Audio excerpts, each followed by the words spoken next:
Welcome to FRE Lunch, the official podcast of the Food and Resource Economics Department at the University of Florida. I'm Elena Poulin, the Marketing and Communications Specialist for the department. And I'm Caleb Stair, Assistant Instructional Professor of Food and Resource Economics and the Coordinator for Undergraduate Research in the department, meaning I get to interact regularly with the members of our UF community and see all the cool and interesting topics being explored. That's why we made this podcast, to showcase the many ways students and faculty are using research to understand and address the complex issues facing agricultural and natural resource industries. In 2025, there's lots of interesting issues that economics can be applied to, but that's only one faucet of the whole solution. To get the complete picture on one of these issues, we're teaming up with the UF Water Institute and new co-host Sarah Mark for a deep dive into the fathoms of Florida's fresh water. Hi, I'm Sarah Mark, the Communications and Events Specialist for the Water Institute. Essentially, we serve as a connector between collaborators across the university and beyond. From communication to condensation. That's right, for today's episode of FRE Lunch's Water Season, we will discuss communication strategies and surrounding issues. Communication is necessary about topics related to water because these are not just technical challenges. They are also deeply human. A lot of the economic issues discussed on this podcast relate to how consumer perceptions impact behavior. But how do we actually influence behavior? Social science helps us understand how people think, feel, and behave when it comes to water use, protection, and policy. And effective communication ensures that this understanding is shared and usable by decision makers and the general public. And part of communications is asking questions. How many glasses of water had you had today, Caleb? Anyway, moving on. Different stakeholders often have different priorities. Good communication helps us uncover shared values and reduce perceived conflicts. This is important because even a single word like nutrients can mean wildly different things depending on who you are. Whether you're a water whiz kid or just a water wanderer, this episode helps unpack the psychology, language, and trust dynamics behind water decisions and how better understanding can lead to better outcomes. To help unpack this, we are joined by Dr. Sadie Hundemer. She is an assistant professor in the Ag Ed and Communication Department and has been with UF for 3 years. Sadie, thanks for joining us. Thanks for having me. So, to start off, could you just tell us about yourself and what you do? I am a social scientist and specifically look at human dimensions of agriculture and natural resources issues and topics. And I would say there's a couple dimensions of my work. Kind of the bread and butter is understanding the drivers of attitudes and behaviors on ag and natural resources topics. So a lot of that has been dealing with water in our region, particularly perceptions, behaviors related to water protection and the Florida aquifer. Sadie was working with the UF Water Institute on the Facets project for the last 6 years. Now, she's working on a new project on cover crop adoption. Sadie has also started a new initiative that I get to play a small role in called Ethics of Expertise. That kind of stems from this idea that as experts, those of us who work in higher education have certain social responsibilities, and there's not a lot of preparation for how to manage those responsibilities. And so you could kind of think of them as you have responsibilities to objectivity, of course, but also responsibilities to public impact. And with objectivity, it can be taken as you're supposed to turn off your values to be objective. Whereas when you're trying to have public impact, you have to do something that affects values. And so how do you balance those things and give advice to inform value-based decision-making without imposing too much of your values in that? So we're working with land-grant scientists across the U.S. to understand that. Sadie's expertise encompasses many facets of agriculture and natural resources, but her interest in water has grown over time as her work has explored the topic. My main interest and driver is understanding the human behavior behind any of these topics. And water is a great forum for exploring that because water, of course, touches everyone's lives in different ways. And it's also something that you can't stop impacting water. Like, we're going to use water. We're going to engage in behaviors that affect water. So it's not that you can just a behavior that you can stop. Kind of an example that I like is that the ideal level of water contamination isn't zero, because if it was zero, then we wouldn't have any of the other activities that contribute to society. So how do you balance those trade-offs between interest groups who would have us prioritize certain things over others? So yeah, water has ended up being a really good forum to understand those human dimensions and create meaningful impacts for society through that. Turns out there's a bit of a gap in understanding between the general public and somebody who specializes in water. Take the word aquifer, for example. Sure, the word aqua is in it, so it must relate to water,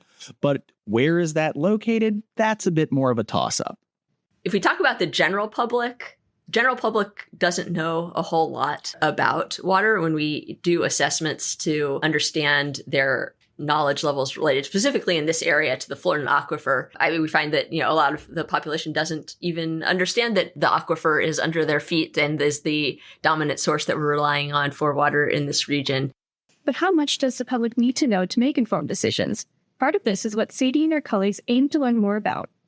There's also certain things that you need to know to be able to be a good public citizen and be able to make good voting decisions on water. And so there is an essential set of things. You don't need to be a hydrologist. You don't need to know everything about water to make good water decisions, but there probably is an essential set. And I would say that at this point in time, we don't necessarily have that level of water knowledge amongst the public. What else we know about perceptions? Generally, the public is in support of water protective actions, even if it comes at a tax cost. We also know, though, that public perceptions are highly influenced by political influences. So even though there is general support, that support can change based on the messaging that they hear. I think that's a really interesting point to have. With human behaviors and competing interests, it's hard to know what those would be if you don't know enough about the topic to decide what your interest is. Exactly. Yeah. So we have conducted studies where we started off by introduce the core knowledge that you would need to understand the trade-offs that you're making, and then put the policy options in front of them, being very explicit about these are the trade-offs that you're making based on these things that you now know about the water science. And when we do that, that's when we see that actually the vast majority of people want the same things. Yeah, they're not coming to it with that understanding. So how exactly do we carry out those studies to find out more about these perceptions? With the public knowledge, we actually send surveys that have these basically test questions in them to people throughout the region. And so we get large sample responses to understand what they actually know. We do experiments where we will present, for example, a water policy and have it in some circumstances presented as a fairness issue or a loyalty issue. And then we'll switch it up and we'll have those messages be sent or presented as though they're coming from someone who's liberal or someone who's conservative. And if we change up all these variables, then we can see what are people responding to. And so then we see things like, okay, the way that we talk about it, if we talk about it in a positive manner, of course, support goes up. But then what really is moderating the difference between liberal and conservative perceptions is who is talking about that policy. And so depending on who the speakers are, the issue can become very polarized or not polarized. And so it's all of these variables of the framing and not necessarily the subject of that policy itself, that when we take those extraneous variables out, actually people tend to want the same thing. So it's not even just trust in the person giving the information. It's also almost how much you personally align with them. Yeah, and you would think that makes sense, because if you don't know a lot about the topic, well, you have to trust somebody to tell you what you should be thinking. And so people are going to generally trust those who share values with them. So it makes sense. It's a good decision-making shortcut that we all do, right? Because you can't possibly have all of the knowledge on everything. You have to have the shortcuts. And so the shortcut is, okay, who appears trustworthy to me based on my experience? And then what other challenges appear when you want to communicate about water topics? So the way it has been presented can make it appear that there is conflict and difference in the values and interests of these groups, agriculturalists and environmental interest groups. But when we actually talk to them and we survey them on what their interests are, we find that both groups prioritize water for crops and water for ecosystems. And they are pretty unified in also what they see as the problems that contribute to declines in water quantity and quality. The area that they don't necessarily agree is the impact of agriculture on those things. And this makes total sense because different groups are going to perceive the world in different ways. Or in other words, they have different mental models about how the world works. And that's what Sadie's work is focused on. She's trying to create or showcase these mental models so that all sides can see the best path forward. So an example of that would be one of the things that producers are often thinking about, and it appears in their mental models of water issues, is risk management.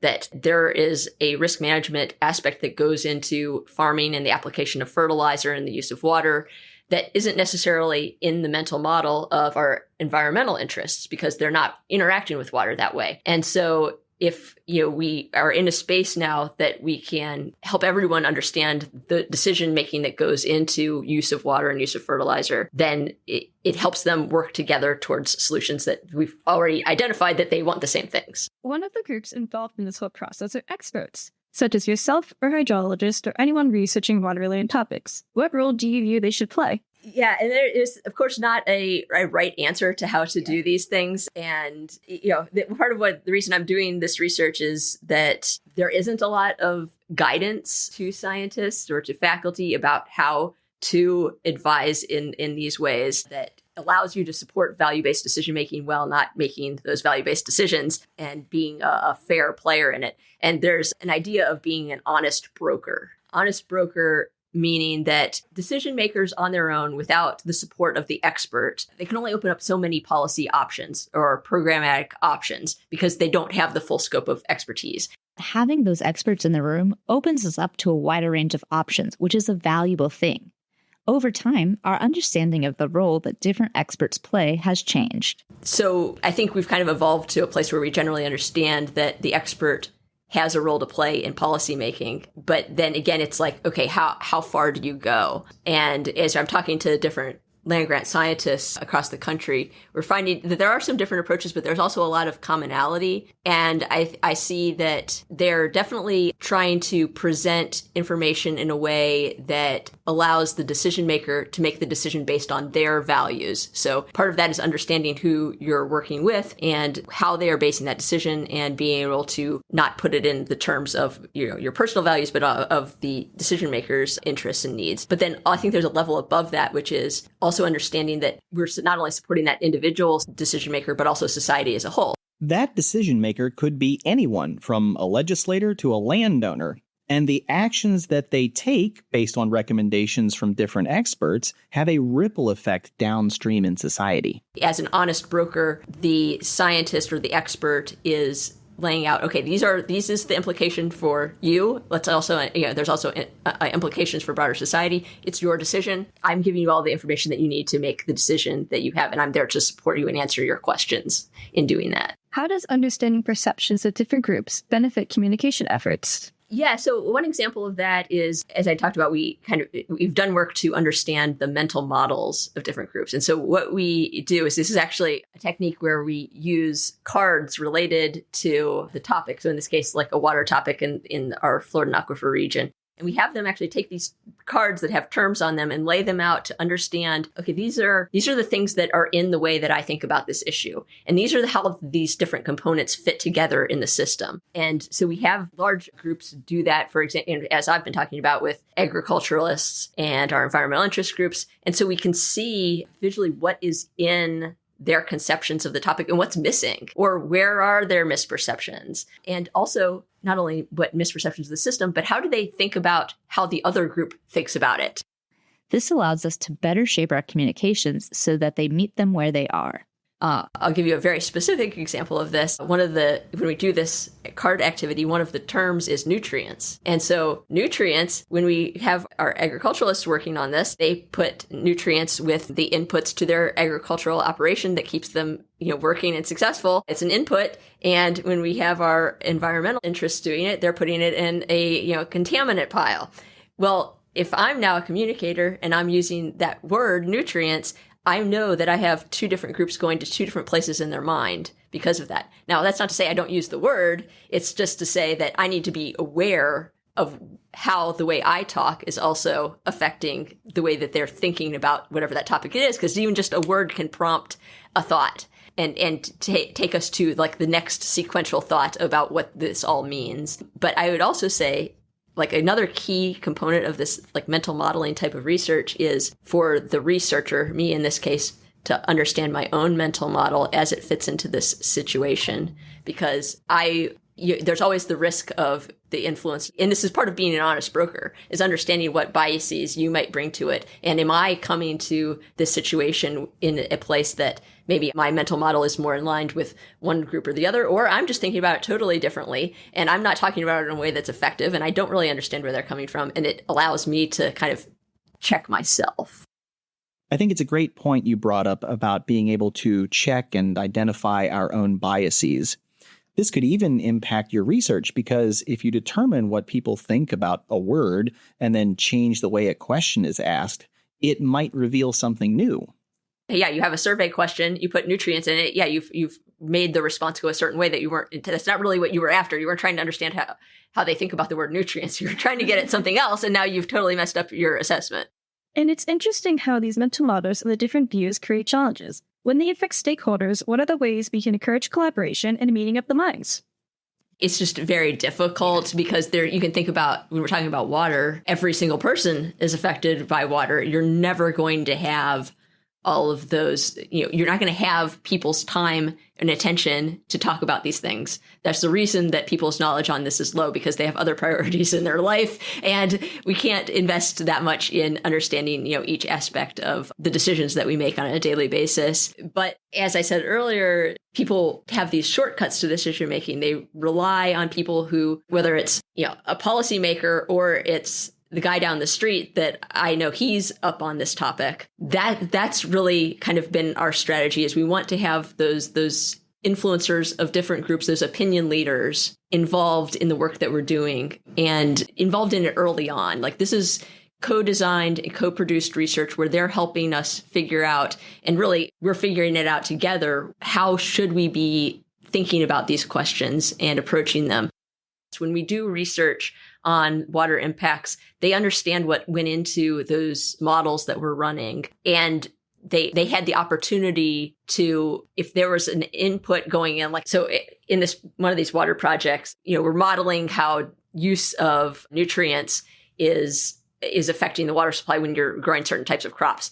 And they're the people there, like our agriculturalist representatives, saying, like, that's not a reasonable amount of carrots that would be grown. Like, they looked at one of the models and they're like, this is way off the charts of what, and then they're identifying where there are issues, and they're working side by side with the scientists to make sure that we're accurately representing the real world. Now, since they're bought into that process, they can help, other people understand that. The people who are not going to be directly involved, but who will listen to their neighbor friend who they see is, doing good work and who they trust. But also in that process, we've got the agriculturalists there working with us, but also the people from the environmental interest groups. And also we're all working together. And so in doing that, you get these exposures of things like, I understand why you are using water this way on your farm.